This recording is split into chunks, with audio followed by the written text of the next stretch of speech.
and our watchdog on Wall Street is here to explain what it means for you and your bank. Welcome back, Chris. Is this an exercise? What is this? Yes, we're going to pump you up. We're going to go old school.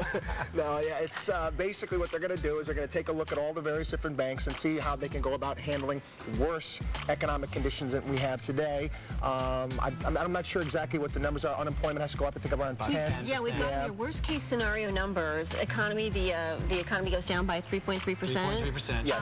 There you go. And unemployment goes up to 10.3%. And if home prices drop, another 22%. And what they want to do is they want to make sure that the banks have enough capital on hand to handle that type of stress. If they do not have that, what the government's going to do is they're going to inject additional amounts of capital into these banks.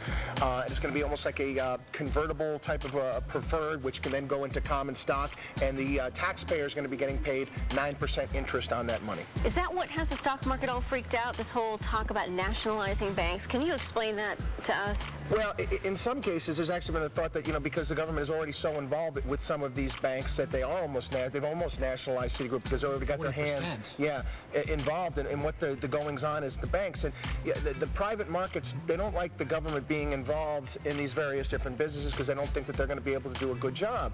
I myself, I don't like the moral hazard of the entire thing. I don't like the idea that, gee whiz, I'm going to have to compete against Uncle Sam.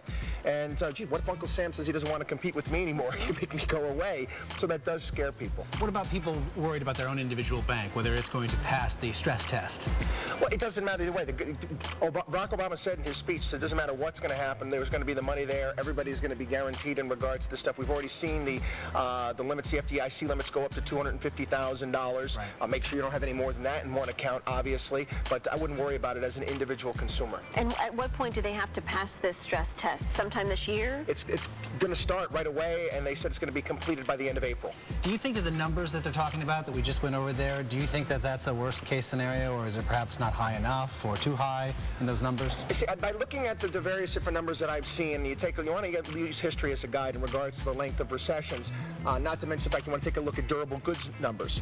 Eventually, people are going to have to buy new boilers, and new equipment needs to be bought, and companies are going to have to amp up their inventory once again. So the natural ebb and flow of our business cycle is going to slowly but surely, and Ben Bernanke talked about this, pull us out of the recession towards the end of this year. So I think that those numbers are realistic. And he said middle of 2009 things will start to look better. Is that realistic? You're going to start seeing them in certain areas here and there, and there's going to be pockets of strength, and there's going to be continued weakness depending on what's going on. Certain industries are going to go by the wayside. We just got General Motors numbers, and they were horrid. We're not going to be selling 18, 19 million cars in America again. So there's going to be fundamental changes, but slowly but surely we work our way through these things. All right, well, this is the part of the show where we check in with Chris Markowski, who has been in our chat room all morning long to talk about what viewers were buzzing about. Now, I know some people really concerned about their 401ks. Yeah, what to do with their 401ks, about their switching jobs, going about rolling over. Just basic, simple types of things we can help people out with. If you have any questions, get into the chat room, send me an email. That's what we've been doing. A lot of the listeners out there have been sending me emails over the course, so we've been doing everything we can to help them out. Okay, absolutely, and that's good. I needed to bring this up. I know you were telling me you were getting sucked into the Octo chat, and you're blushing because one viewer actually said, I think that Andy and Chris should star with Octomom if she becomes a Vivid Contract girl. What do you think about this? Yeah, that'll fly over real well with the wife, won't it? Yeah. It was also the reality TV stuff. My idea of reality TV is C-SPAN. I'm a dork, okay? I watch these guys in Congress. So that's my reality TV. So we're talking a little bit about that as well. But yeah, I'm getting sucked into the pop culture. See what you guys are doing to me? You're corrupting me here.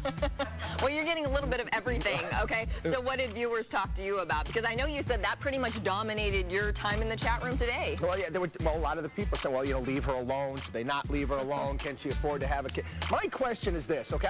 We just had kids. What is her Enfamil bill? Enfamil and diapers alone. Can you even imagine what that must be over the course of the day? I don't think she has a clue. I don't think anyone has a clue. We have to remember she hasn't even brought home these kids, and it's going to remain to be seen if she's going to get to bring home the kids. I don't know, let the saga continue, but everybody's like, leave her alone. But if she wanted to be left alone, why'd she hire a publicist? That's true, but you know what? The publicist had to drop her because of death threats. Yeah, I have a funny feeling somebody will come banging on her door real soon and ask her to do it again. So I'm not worried about her. She's going to be fine.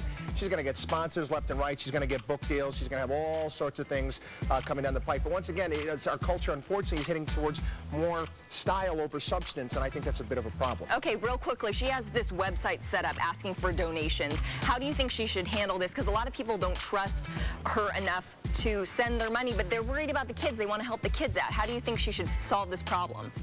Yeah.